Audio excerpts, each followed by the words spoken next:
Minha querida, abra sua Bíblia em Neemias, no capítulo 4.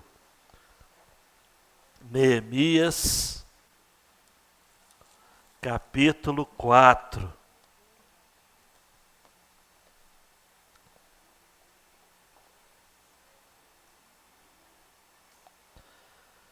Bênção, bênção.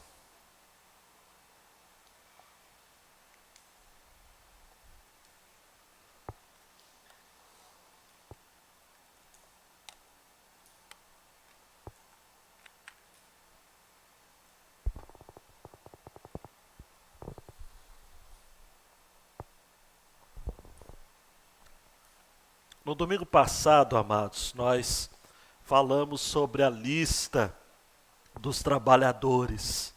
Foi uma mensagem muito interessante, com nomes e funções e alguns detalhes que, se você desejar, depois você pode ouvir a mensagem que será editada, né, João? Será postada ainda hoje, não é? A gente lê o capítulo 3, a gente vê aquela relação de nomes, e a impressão que a gente tem é de que tudo transcorreu bem, de modo pacífico, ordeiro. A gente vê realmente que todo mundo estava, cada um fazendo a sua parte, cada um trabalhando no seu setor. É uma bênção, uma bênção. 40 grupos de trabalho, um muro que consistia de 2,5 a 4 quilômetros de circunferência. Era uma obra realmente graúda, uma obra bem séria, mas com todo mundo ajudando, não fica pesado para ninguém. Mas agora, no capítulo 4, a gente vai ver o que na verdade houve de oposição a essa obra. Porque eu tenho dito aqui, amados, e é importante a gente repetir, se você não quer ter oposição, é só você não fazer nada. Porque todas as vezes que você se levantar para fazer algo, você vai levantar oposição. Sempre tem, não é? Eu não quero ficar aqui dando filosofia de autoajuda, mas sempre vai ter alguém com inveja do seu sucesso. Sempre vai ter. A vida é assim, não é? Por exemplo, Jerusalém estava lá condenada. Muros derrubados, portas queimadas, estava tudo bem. A primeira leva, em 538, veio com Zorobabel. A missão dele era construir o templo. Começou a obra, teve dificuldades, e a história toda. 80 anos depois, em 457, veio Esdras. Obra também difícil, penosa. 13 anos depois, veio Neemias. E Neemias se coloca então para trabalhar. Passaram-se muitos anos. E quando Neemias realmente chama para si essa responsabilidade, vai se levantar algumas pessoas ali da Samaria, ali das cercanias de Jerusalém. Gente que não queria que Jerusalém fosse edificada, porque Jerusalém é rota de acesso ao Egito, à Pérsia, à Arábia, mais tarde vai ser chamado de Grécia, enfim. Era uma rota comercial. E se Jerusalém fosse estabelecida, Samaria perderia o seu protagonismo ali na região. Então, você sabe, dificuldades, oposição, gente que estava ali para desencorajar. Então nós vamos estar lendo esse texto, é um texto com 23 versos, mas você vai acompanhar bem, onde nós vamos tratar o seguinte: primeiro, as intimidações dos opositores, os versos de 1 a 3. Intimidações, amados e amadas, na base do escárnio e da zombaria. Não é? Talvez o pior tipo de oposição é essa oposição, né? que é a oposição de desmerecer quem está recebendo algo ou está fazendo algo. Então, esse primeiro nível de perseguição, não havia nada ainda muito de explícita, com violência física ou de um constrangimento outro mais sério. Mas era questão de falar. Ah, você vai dar conta mesmo? É quando você é promovido no seu trabalho e chega alguém e passa o seguinte, vai ter mais trabalho, hein? Será que você vai dar conta? Será? É aquela questão do será? Por que você foi promovido? Eu, hein? Tá muito amiguinho do chefe? Olha, difícil, hein? Olha, muita gente começou a fazer o que você está fazendo e logo teve que sair. Esse negócio de ser chefe, encarregado, gerente. Se eu fosse você... Então, é o desencorajamento, né? Através das intimidações. Depois, 4:9, a resposta de Neemias a essas intimidações, que foi uma resposta em oração. Ele fez aquilo que eu e você devemos fazer. Antes de lutar com os homens, lutemos com Deus. Você está brigando muito com os homens, queridona. Você está jogando muita conversa fora. Pare e vai orar. Então nós vamos falar um tanto quanto sobre isso. E dos versos 15 a 23, a maior porção, nós vamos falar sobre a prontidão para o trabalho. Aí sim entra o trabalho propriamente dito, com a colher de pedreiro numa mão, a espada na outra, turnos de trabalho. Depois, mais tarde, o pessoal vai dormir no trabalho, enfim. Então, vigiar, orar e trabalhar é o nosso desafio proposto por esse texto. Pega a Bíblia e vamos acessar a palavra de Deus. Quando Sambalate soube que estávamos reconstruindo o muro, ficou furioso, indignou-se muito e zombou dos judeus. Então, diante de seus compatriotas e dos poderosos de Samaria, disse: o que esses fracos judeus estão fazendo? Será que vão se fortalecer? Irão oferecer sacrifícios? Acabarão a obra num só dia? Será que vão ressuscitar pedras de construção dos montes de entulho e de pedras queimadas? Tobias, o amonita, que estava ao seu lado, disse: mesmo que construam, uma só raposa derrubará esse muro de pedras. A resposta de Neemias: ouve-nos, ó nosso Deus, pois somos tão desprezados, e faze recair sobre a cabeça deles o insulto que proferem. Faze também que eles sejam levados como despojo para uma terra de cativeiro. Não perdoes a maldade deles, nem apagues o pecado deles, pois te provocaram a ira diante dos construtores. Assim construímos o muro até a metade da sua altura, em toda a extensão, pois o povo se dedicou inteiramente ao trabalho. Mas, quando Sambalate, Tobias e os árabes, os amonitas e os homens de Astode ouviram que a reconstrução dos muros de Jerusalém estava avançando e que as brechas começavam a se fechar, ficaram furiosos. Todos se uniram para lutar contra Jerusalém e causar confusão.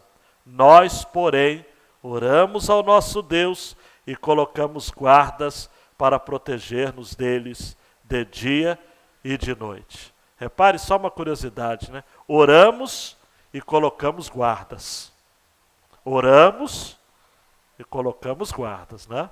Vigiar, orar e trabalhar. 10.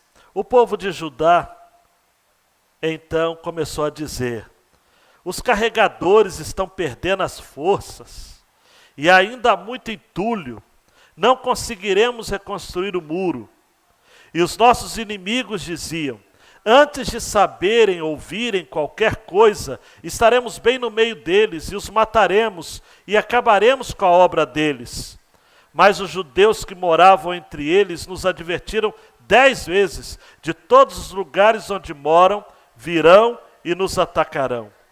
Por isso, coloquei o povo nos lugares mais baixos do muro, nos lugares abertos, distribuídos por famílias, e armados com espadas, lanças e arcos. Depois de uma inspeção, eu disse aos nobres, aos oficiais e ao restante do povo: não os temais, lembrai-vos do Senhor, grande e temível, e lutai por vossos irmãos, vossos filhos e filhas, vossas mulheres e vossas casas.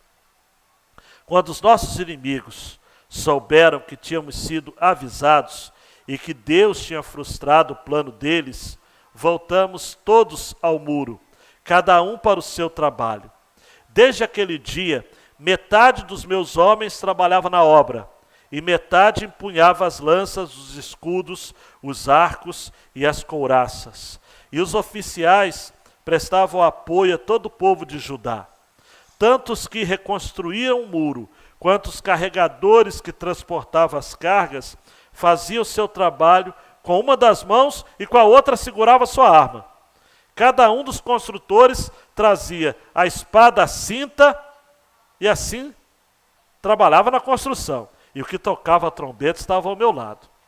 Eu disse aos nobres, aos oficiais e ao restante do povo: a obra é grande e extensa, e nós estamos separados no muro, muito distantes uns dos outros. Em qualquer lugar em que ouvirdes o som da trombeta, dali vos ajuntareis a nós. O nosso Deus lutará por nós. Assim continuamos o trabalho, sendo que metade dos homens empunhava as lanças do alvorecer até o anoitecer. Nesses dias eu também disse ao povo: cada um de vós deve ficar de noite em Jerusalém com seu ajudante. De noite eles os servirão de guardas, e de dia trabalharão. Assim nem eu, nem meus irmãos, nem meus ajudantes, nem os homens da guarda que me acompanhavam, trocávamos de roupa. Cada um ficava com a arma à mão. Você pode dizer amém? Deus captura-nos com esta palavra, que não tenhamos ouvidos para nada, a não ser a sua palavra. No nome de Jesus. Amém e amém.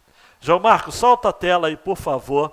A grande ideia: o crente responde com oração e ação diante das oposições levantadas em seu caminho, porque o seu coração é inclinado ao trabalho. Amados, foi assim no tempo de Neemias, 444 a.C., e é assim nos nossos dias 2020 da era cristã. Nós temos que responder com oração e ação. As oposições são muitas, amados, muitas oposições. E o nosso coração precisa estar inclinado ao trabalho. As intimidações, elas virão, estão vindo. Versos de 1 a 3, João Marcos, dá um toque aí. Sambalate, Tobias, quando eles souberam, ou quando Sambalate soube que estávamos reconstruindo o muro, ele ficou o quê? Furioso, ele ficou ardendo em raiva. Indignou-se muito, zombou dos judeus. Amados e amadas, eu já disse isso, mas é importante repetir. Se você tenta fazer algo que vale a pena, sempre vai despertar oposição. Tá? Agora, se existe algo que nos consola ou nos estimula nisso tudo, é que nós só temos oposição porque conquistamos algo. Eu era criança ainda, não em Barbacena, mas lá em Itaguaí, e eu ouvia essa expressão: só se joga pedra em árvore que dá fruto. Por que se levantou essa turma toda? Esse Sambalate, esse Tobias. Quem era esse Sambalate? Sambalate era um homem de Beit Horon, 30 quilômetros ali de Jerusalém. Ele era governador da cidade de Samaria. Sambalate está em um documento histórico descoberto no Egito, ainda no século V a.C., os papiros de Levantina.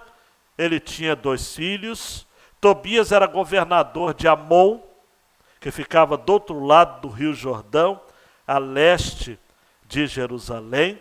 E a tática, amados, primeiro de Sambalate, foi levantar perguntas para alvoroçar o seu grupo, né? Versículo 2. Diante dos seus compatriotas e dos poderosos de Samaria, disse.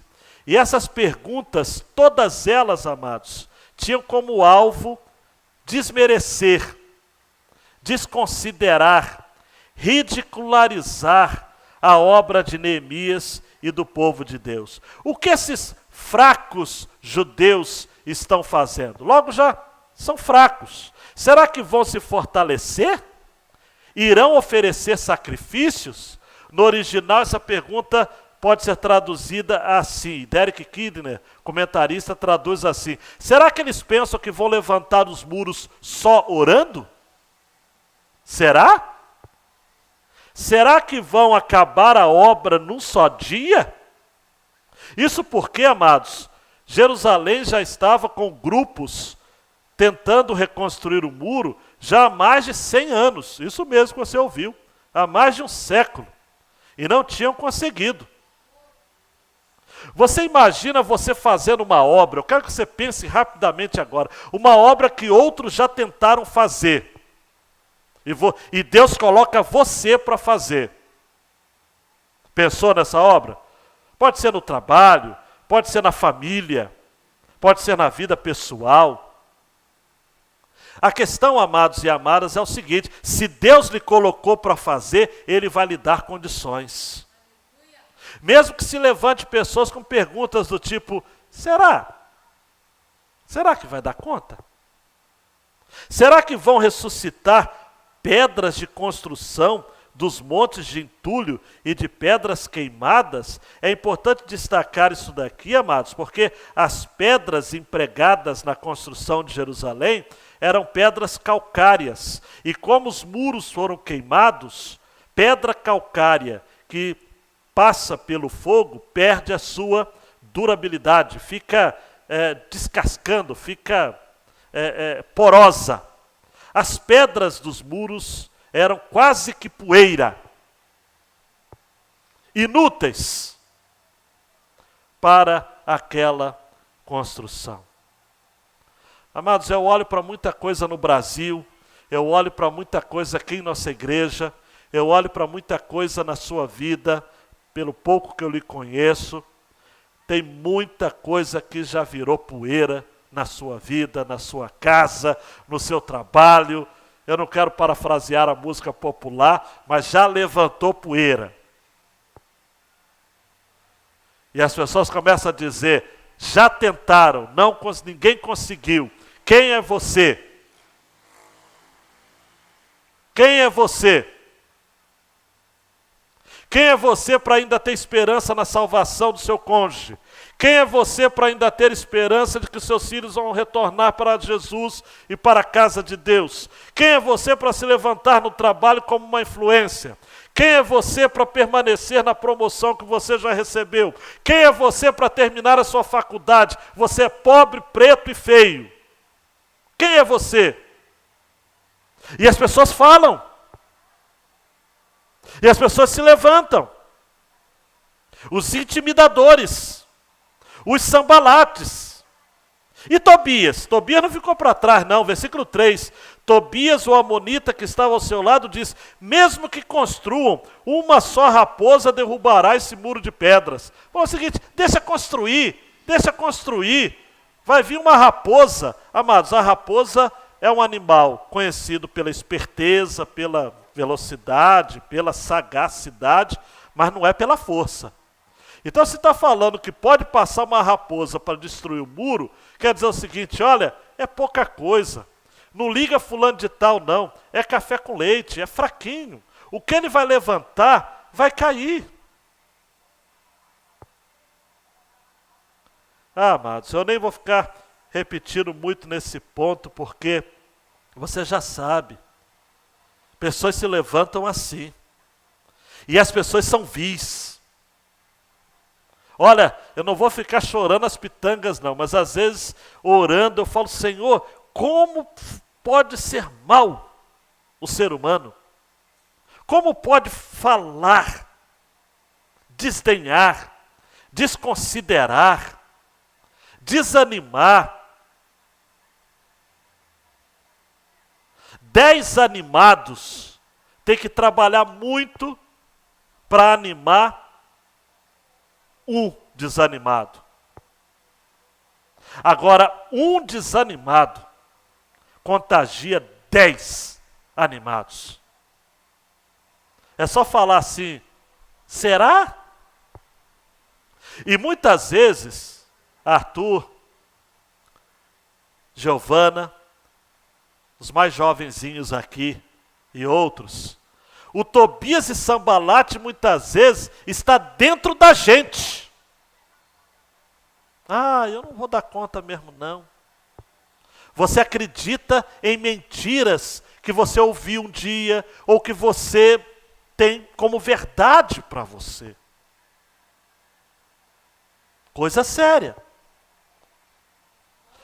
Mas o que Neemias fez, João Marcos? Neemias foi orar. Versículo 4. Ouve-nos, ó nosso Deus, pois somos tão desprezados. Neemias falou o seguinte, Deus, nós somos fraquinhos mesmo. Nós somos fracos, nós somos desprezados. Agora Deus, faz o seguinte, faze recair sobre a cabeça deles o insulto que proferiram. Faça que eles sejam levados como despojo para uma terra de cativeiro. Não perdoe a maldade deles. Eles estão provocando a sua ira. Gente, para orar assim, quem conhece um pouco da história bíblica, isso daqui é uma oração imprecatória. É a oração para você dizer, Senhor, tudo que meus inimigos me desejam, faça com eles. Aí você está falando, Senhor, agora eu vou fazer essa oração da vingança. Não, calma o seu coração. Neemias fez. Mas o princípio aqui não é de você desejar para os inimigos aquilo que eles desejam para você. Preste atenção, hein? Essa foi a experiência de Neemias. Foi a experiência de Davi em alguns salmos. O princípio eterno aqui, que casa com o Novo Testamento, é entregar os seus inimigos para Deus. Porque a oração do Pai Nosso que Jesus ensina é isso. Perdoai as nossas ofensas, como nós temos perdoado aos que nos ofendem. Então, Senhor, mas entrega para Deus. O princípio aqui, amados, é isso. Vamos orar. Vamos orar. Neemias aqui está como Salmo 123, 3 e 4. Tem piedade de nós, ó Senhor. Tem piedade de nós, pois estamos assaz fartos de desprezo. A nossa alma está extremamente farta da zombaria, daqueles que estão à sua vontade do desprezo dos soberbos. O que Neemias fez, amados? Os jovens ontem no nosso encontro presencial, Mateus 6, 5 a 8, ele foi para o quarto secreto. Ele foi para o quarto de oração, ele fechou a porta, ele orou ao Pai que está em secreto, e o Pai que estava e vê o que é secreto, em breve o recompensou. Sérgio Queiroz, no livro Gloriosas Ruínas, vai dizer que o quarto representa o lugar onde não precisamos mais usar máscaras, onde podemos chorar quando isso for o que Deus espera de nós, e sorrir, quando o sorriso for a expressão mais óbvia do que se passa em nosso coração. Neemias chegou, Jorge, e falou, ouve-nos, ó nosso Deus. Ô Deus, só está ouvindo o que esse pessoal está falando? Ah, amados. Versículo 6. Assim construímos o muro até a metade da sua altura, em toda a extensão, porque o povo se enganjou no quê? No trabalho. A Nova Versão Transformadora traduziu assim: pois o povo trabalhou com entusiasmo. Amados, tem que haver uma relação entre oração e trabalho. O engajamento com o trabalho. Junto com a oração, Neemias e o povo colocaram as mãos ao trabalho. Mas aí no versículo 7 diz que quando Sambalate, Tobias, os árabes, amonitas, homens de Asdod ouviram que a reconstrução dos muros estava avançando, que as brechas começaram a se fechar, ficaram furiosos, versículo 8, e se uniram para lutar contra Jerusalém e causar confusão. Aí, amados, preste atenção, o desencorajamento deixou de ser algo apenas verbal, e passou a ser algo violento. Eles passaram a ameaçar. Aí você olha para mim agora e você deve estar com a seguinte questão, um grande ponto de interrogação aí na sua fronte, né?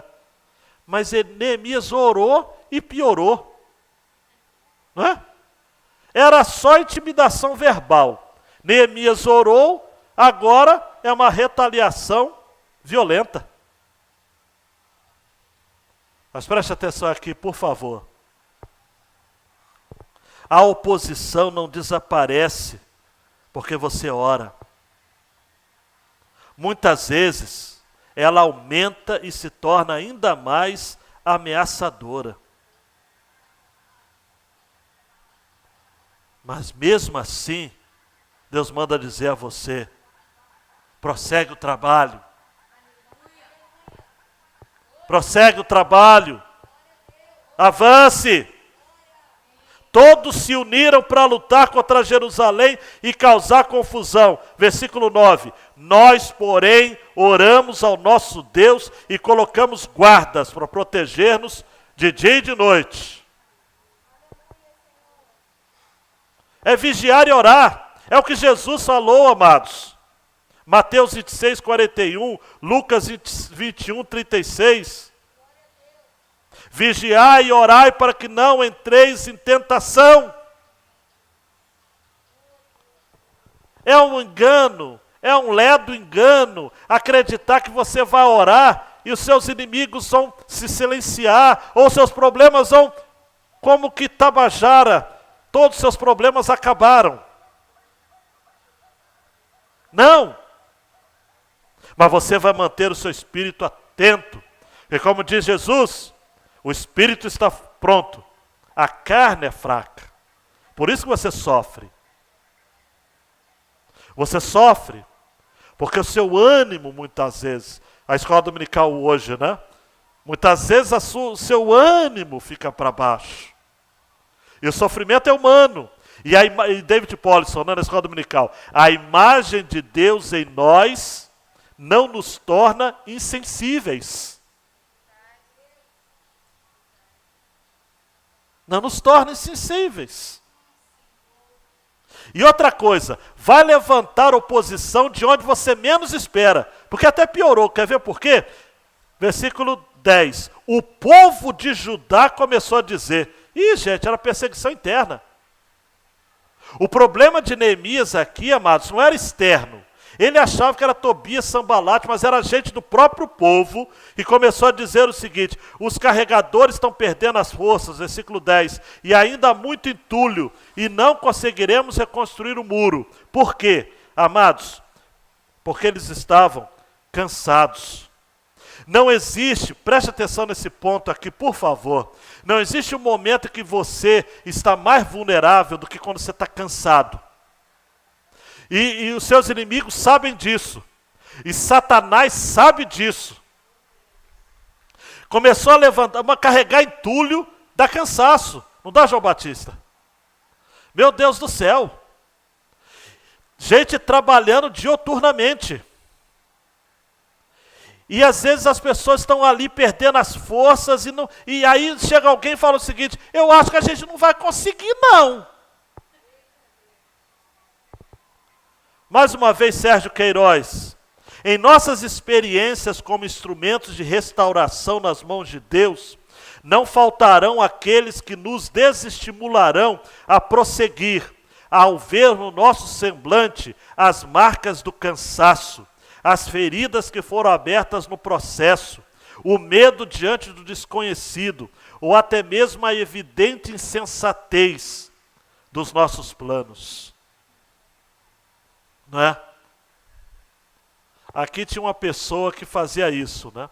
Às vezes ele chegava no início do culto e via pouca gente, e o meu coração como pastor apertado, parece que ele adivinhava. Não adivinhava, não era o diabo que soprava no ouvido dele, para dizer assim, e ele dizia: pastor, acho que não vem ninguém não. Não veio ninguém não.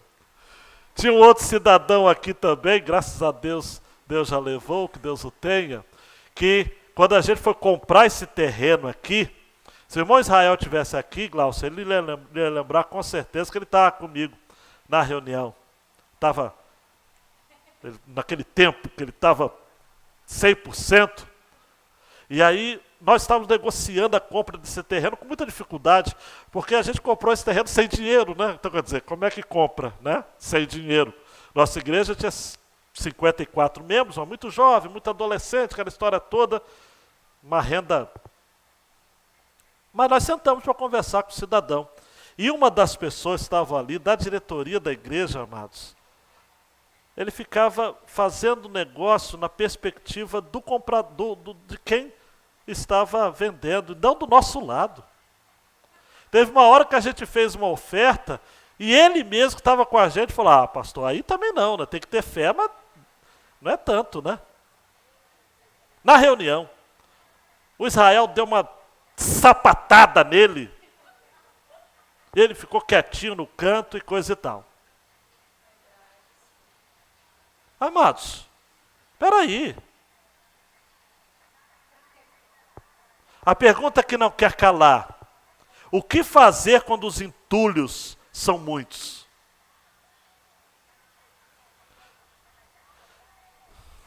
É tudo uma questão de visão. Mas é muito difícil a gente lidar com pessoas de dentro da casa, de dentro da família, que parece que quer ver o circo pegar fogo mesmo. É gente da equipe de trabalho. É gente que, como Davi diz no Salmo 56, né? Todos os dias torce as minhas palavras, todos os seus pensamentos são contra mim para o mal, ajuntam-se, escondem-se, marcam os meus passos como aguardando a minha alma. Gente terrível.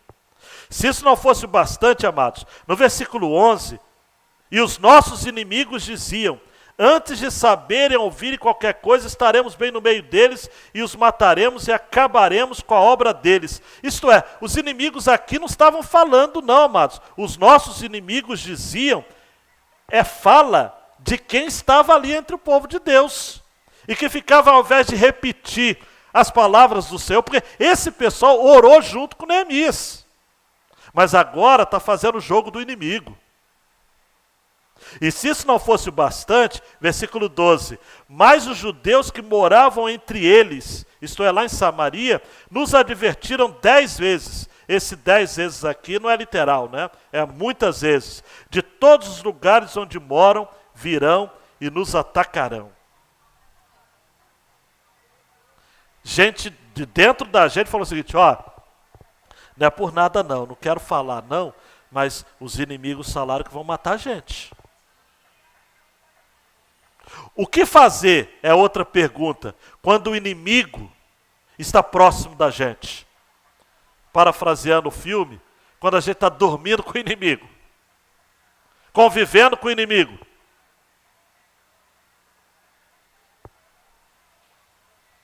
Amados e amadas, Neemias resolveu trabalhar. Ele organiza aqui No versículo 13, o povo, nos lugares mais baixos do muro, nos lugares abertos, distribui por famílias, arma com espada, lança, arco, e apela: não os temais, lembrai-vos do Senhor, grande e temível, lutai por vossos irmãos, vossos filhos e filhas, vossas mulheres e vossas casas. Neemias é muito estratégico, olhe para mim, porque dividir em família significa o seguinte: eles vão lutar mais, de modo mais feroz, quando a sobrevivência da própria família estiver em jogo. Porque uma coisa é você lutar pelo Brasil, o Brasil. Outra coisa é você lutar pela sua casa, pela sua família. Neemias é muito estratégico nesse sentido. Por isso que não vai dar tempo de eu reforçar esse princípio aqui. A gente precisa redefinir o nosso conceito de patriotismo. Patriotismo não é vestir a camisa da seleção e dizer eu amo o Brasil. Você ama a seleção, que está até difícil de amar.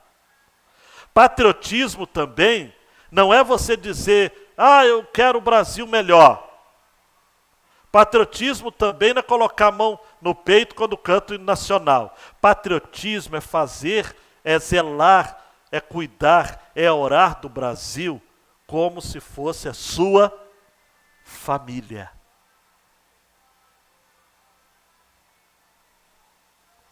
E patriotismo se começa em casa.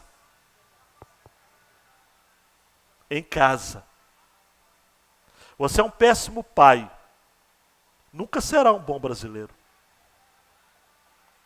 Um péssimo esposo. Uma péssima esposa. O Brasil,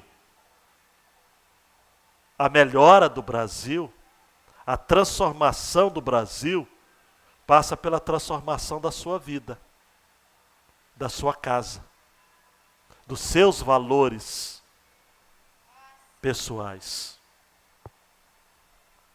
Por isso, amados e amadas, a ordem de Neemias é: lembrai-vos do Senhor.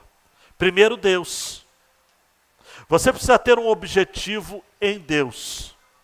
Você precisa ter um chamado de Deus. Lembrai-vos do Senhor, grande e temível, e lutai por vossos irmãos, vossos filhos e filhas, vossas mulheres e vossas casas.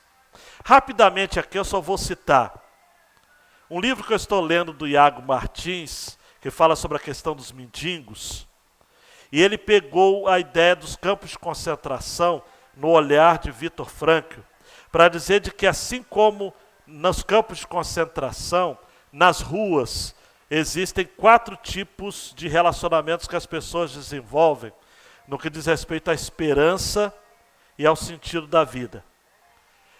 Primeiro, os desistentes. São aqueles que no campo de concentração, por exemplo, eles abandonavam toda a esperança ao entrarem ali.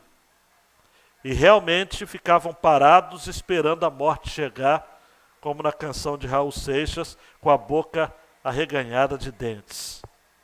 Em segundo lugar, no campo de concentração e na rua também, existem os perversos. Aqueles que diante da desesperança agem contra as outras, como se as outras fossem culpadas pelos seus infortúnios. É gente que é maldosa de coração. Nas ruas, amados, não existe só anjinho não, tá? Os mendigos e tudo, tem gente do mal ali também. O terceiro são os esperançosos. Isso daí vai passar. A minha vida vai mudar. No campo de concentração era o seguinte: a guerra vai acabar e a gente vai ser liberto, o mundo vai ser melhor. E por último, havia os esperançosos naquilo que Viktor Frankl chama de transcendência, no sentido da vida, no sentido de Deus. Eram aqueles que encontravam uma esperança do além-vida, como meio de manter acesa a chama do sentido para esta vida. Eu fiz um paralelo aqui no que diz respeito à pandemia, também a mesma coisa. Aos desistentes, aqueles que falam o seguinte, se pegou, pegou, vai ter que pegar mesmo um dia, morrer, vai morrer, essa história toda, não é? Existem os perversos, aqueles que diziam verbas dos hospitais, aqueles que vão para os lugares sem máscara, não importando com o outro, enfim, são os perversos.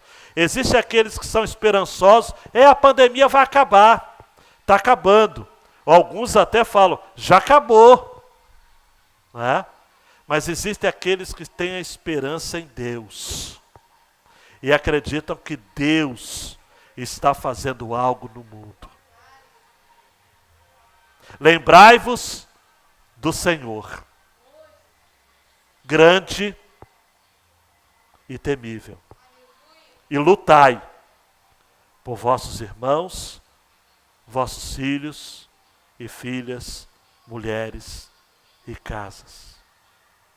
Lembrai-vos do Senhor. Essa história de lembrar do Senhor, eu me lembrei do ladrão na cruz, que chegou para Jesus e diz, lembra-te de mim, quando entrares no teu reino. E Jesus disse para ele, hoje mesmo estarás comigo no paraíso. Lembra do Senhor. E por fim, amados, a prontidão, o encorajamento ao povo, deixa eu ver, João, eu emendei esse ponto, pode passar, que é a prontidão para o trabalho. É que entra essa cena que todos nós temos quando a gente pensa nesse contexto, não é? Oração e guarda. Essa associação, Derek Kidner fala, entre o céu e a terra. Confiança e boa organização. Aparece, amados, nesse texto, nessa porção apenas dos versos 15 a 23, 5 vezes a palavra trabalho. Trabalho. Lê comigo aqui. Voltamos todos ao muro, cada um para o seu trabalho. 16. Desde aquele dia, metade dos meus homens trabalhava na obra e metade empunhava lanças, escudos e tal. 17. Tantos que reconstruíam o muro, quanto os carregadores transportavam as cargas, faziam o seu trabalho. 18. Cada um dos construtores trazia a espada, a cinta e assim trabalhava na construção. Versículo 19, uma chamada, porque a obra era muito grande, amados. Um muro de 2,5 a 4 quilômetros de circunferência. Eu fico imaginando isso, é obra imensa. Estavam separados, tinham que trabalhar. Alguém com a trombeta. Trombeta aqui é para quê? Para chamar ao trabalho. Versículo 20. Em qualquer lugar em que ouvides o som da trombeta, dali vos ajuntareis a nós, e o nosso Deus lutará por nós. Olha para mim aqui. Poxa, mas no versículo 14 não fala lutai por vossos irmãos, vossos filhos e filhas, mulheres e casas? E aqui no versículo 20 diz, o nosso Deus lutará por nós. É isso mesmo. Deus guerreia as suas guerras. É Deus quem luta por você. Versículo 21. Assim continuamos o trabalho, sendo que metade dos homens empunhava as lanças do alvorecer até o anoitecer, e nesses dias eu também disse ao povo, 22, cada um deve dormir no trabalho, porque trabalha de dia e de noite serve de guarda. E quem serve de guarda de dia, trabalha de noite. E Neemias dá o exemplo. Ele não era um chefe que fazia com que os outros fizessem, ele não. Versículo 23. Nem eu, nem meus irmãos, nem meus ajudantes, nem os homens da guarda que me acompanhavam, trocávamos de roupa. Cada um ficava com a arma à sua mão. Presta atenção aqui, gente. Trabalho exige trabalho, energia. A estratégia é simples. Eles tinham que construir, amados, em um tempo recorde, para surpreender os seus adversários. Mais tarde você vai ver que quantos dias Neemias e sua equipe construíram o muro? 52 dias. Amados, se o nosso Brasil tivesse realmente homens e mulheres com essa inclinação ao trabalho, se você, relacionado à sua obra, você se dedicasse a ponto de nem largar a sua roupa, de trabalhar com vigilância, com denodo, amados. Eu fico muito preocupado, amados e amadas, em relação àquilo que nós estamos fazendo nos nossos dias. A obra, ela é grande, mas maior é o nosso Deus. Neemias era um homem de fé, de tal modo que o que tornou realmente grande foi a sua fé em Deus e a garantia que Deus lhe deu de que ele iria reconstruir o muro. Mas aí, por conta dessa palavra empenhada de Deus, ele não ficou de braços cruzados dizendo: Deus me prometeu, amados, mas tem que trabalhar. Essas frases de para-choque de caminhão, o único lugar que sucesso vem antes de trabalho é no dicionário.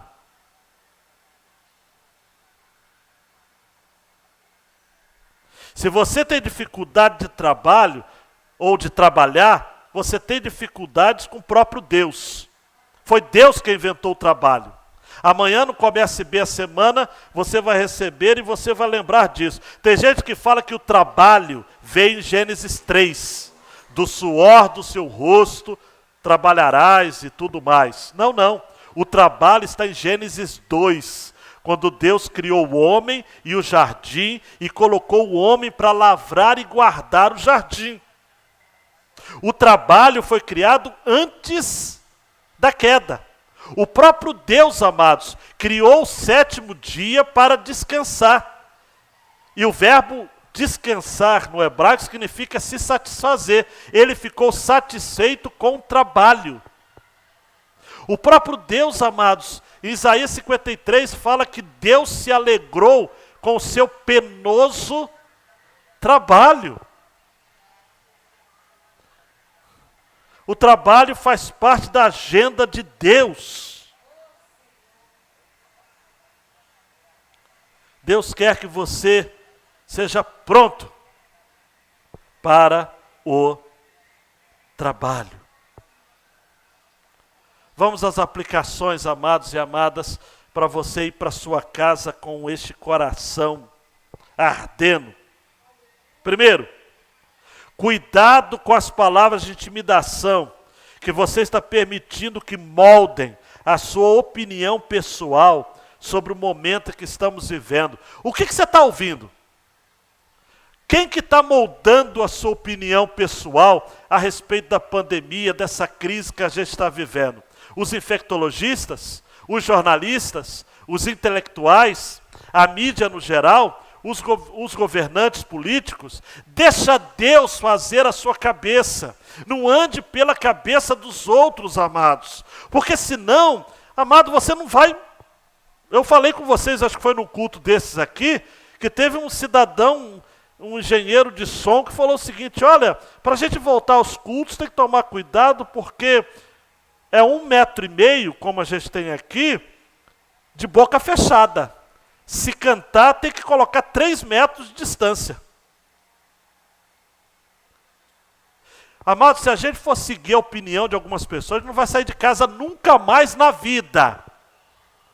Nunca mais na vida. Quem que está fazendo a sua cabeça? Você que está em casa, quem que está fazendo a sua cabeça?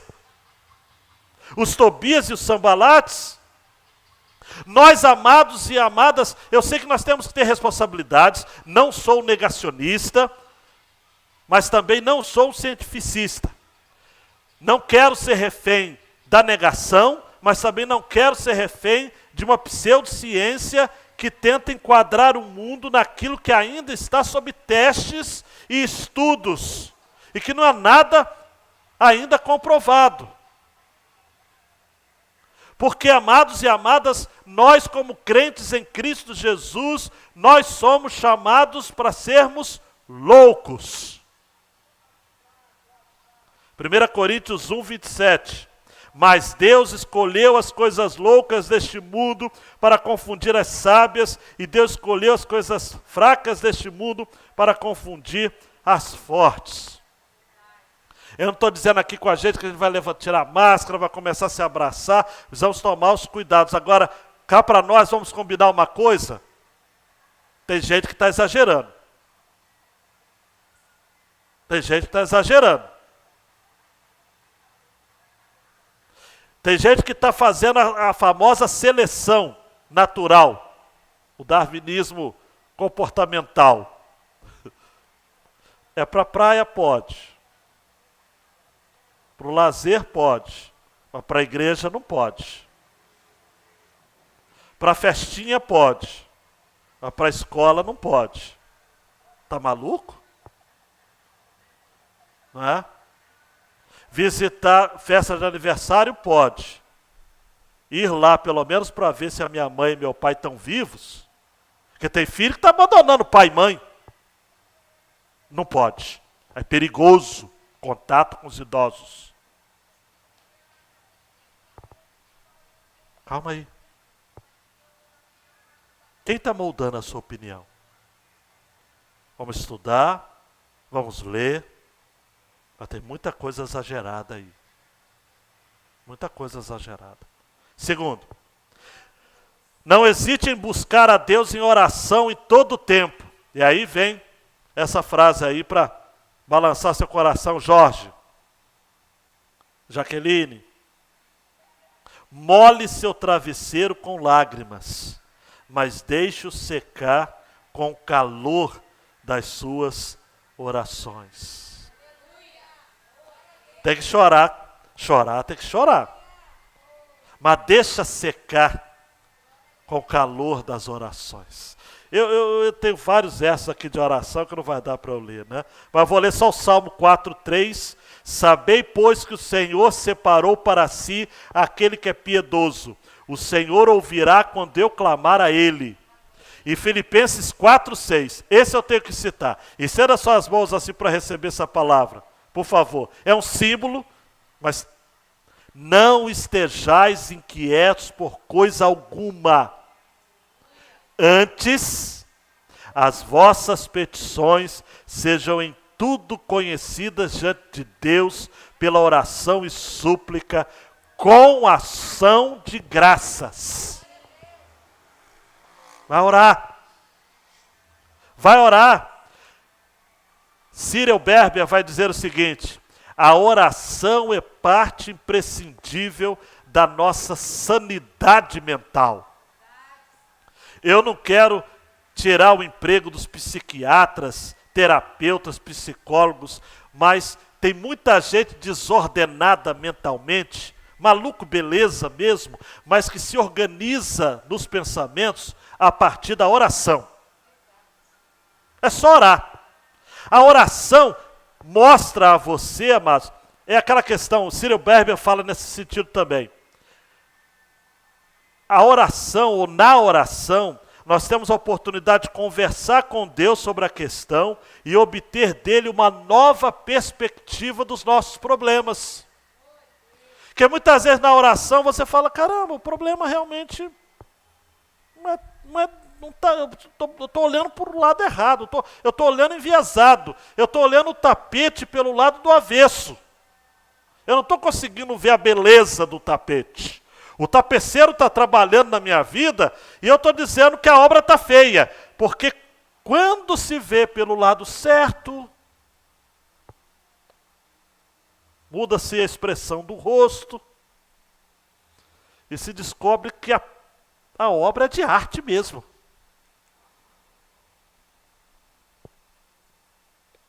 Ah, Deus. Muita coisa, né? João Marcos, vamos lá. Não dá para interromper a vida, gente. Eu digo isso em relação ao trabalho, às demandas na igreja. O lazer sempre pode esperar. E muitas vezes a gente é assim, o lazer, mas temos o compromisso de dedicar ao trabalho. Jesus disse, meu pai trabalha até agora e eu trabalho também. João 5,17. Paulo vai dizer em 2 Tessalonicenses 3,10. Eu quero ouvir o seu amém. Se alguém não quiser trabalhar, não coma também. Poxa vida. Vamos lá. Nem arrumar a cama você pode, ô bonitão? Nem ajudar a mãe a lavar a louça, não pode? Vai quebrar sua mão? Vai virar mulher se lavar a louça? Siga o exemplo do Luiz. O meu exemplo também. Vamos trabalhar, vamos ajudar. É de pequeno, amados. Eu vou falar o provérbio, não vou falar no púlpito, né? É de pequeno que faz o negócio. Que se ensina ao trabalho, o valor do trabalho, amados. Trabalho não mata ninguém. Ninguém. Outra, João. Nós temos de nos lembrar do Senhor. Lembrai-vos do Senhor. Repita comigo, lembrai-vos do Senhor. Por isso que celebramos a ceia. Fazei isto em memória de mim. E por último, Jesus exemplifica essa relação de trabalho com devoção em todo o seu ministério.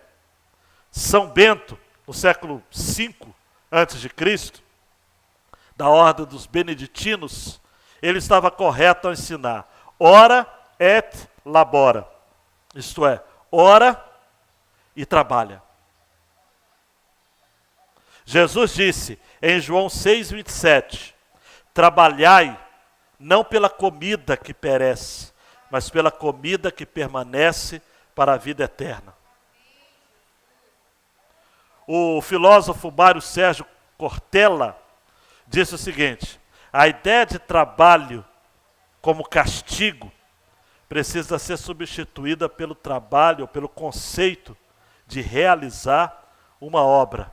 E Cortella tem um livro chamado Qual é a Sua Missão?, em que ele propõe nesse livro o seguinte: a gente parar de entender trabalho como sendo um castigo, né, do latim tripalium, aquele instrumento de tortura. E tem gente que fala o seguinte: trabalho, a própria palavra já diz, tortura. Para a gente traduzir do latim também, trabalho como sendo labor. É algo que cansa, mas é algo que faz você realizar uma obra. Mais tarde nós vamos ver Neemias dizendo, ao receber o convite de Tobias para uma conferência: estou fazendo uma grande obra, de modo que não posso parar. É a sua obra, amados. É a obra. É a obra. Eu e você precisamos aprender tanto, né? Eu quero terminar com um hino. Bem de manhã, embora o céu sereno pareça um dia calmo anunciar, vigia e ora o coração pequeno, um temporal pode abrigar. Bem de manhã e sem cessar, vigiar, sim, e orar. Ao meio-dia e quando os sons da terra abafam mais de Deus a voz de amor, recorre à oração, evita a guerra. Ó mulher, evita a guerra. Ó homem, evita a guerra e goza a paz com o Senhor. E a última estrofe: do dia ao fim, após os teus lidares, relembra as bênçãos do celeste amor e conta a Deus prazeres e pesares, deixando em suas mãos a dor. Bem de manhã e sem cessar, vigiar, sim, e orar. Na verdade, não é a última não, a última é agora. E sem cessar, vigia cada instante, que o inimigo ataca sem parar. O inimigo parou na pandemia, amados? Ele entrou em quarentena? Só com Jesus em comunhão constante é que o fiel vai trabalhar. Amados, nós precisamos desenvolver, eu vou terminar com essa fala, essa postura.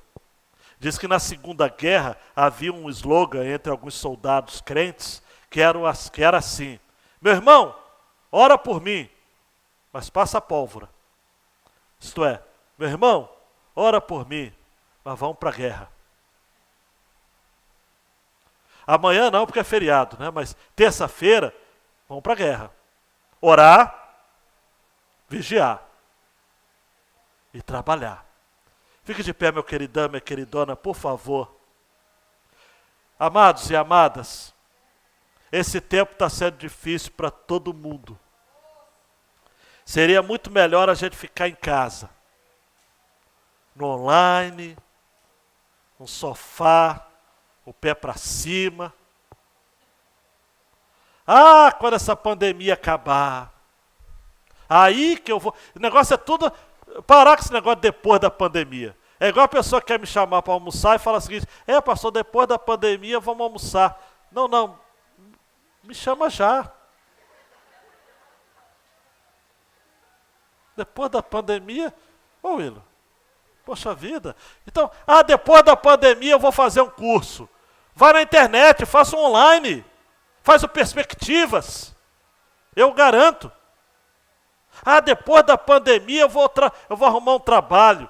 Arruma agora. Vamos lá. Faz alguma coisa. Coloca essa sua mente para trabalhar. Minha afinada avó dizia: mente vazia é oficina daquele que você conhece. Ou melhor, não deveria conhecer não, mas você sabe quem é. Vamos ocupar a mente, amados. Vamos fazer curso. Vamos ler. Vamos ler. Pastor, não tem livro. Vem aqui na livraria, a gente vende. A gente tem tanto livro aqui que estamos até vendendo. Você lê a Bíblia. Gente, a mente da gente precisa ser desenvolvida. O trabalho, faz uma reforma na sua casa, sabe? Faz alguma coisa. Pelo amor de Deus. Não fica parado. Quando a pandemia passar, eu vou no culto. Quando a pandemia passar, eu vou fazer o ministério. Quando a pandemia... Não. Coloca a mão no coração e diga: Senhor, conta comigo. Senhor, eu não vou deixar esse pessoal fazer a minha cabeça, porque cada dia eles falam uma coisa. Eu tenho que trabalhar. Eu tenho que orar. Eu tenho que vigiar, orar e trabalhar. Dando um clique aí, João Marcos.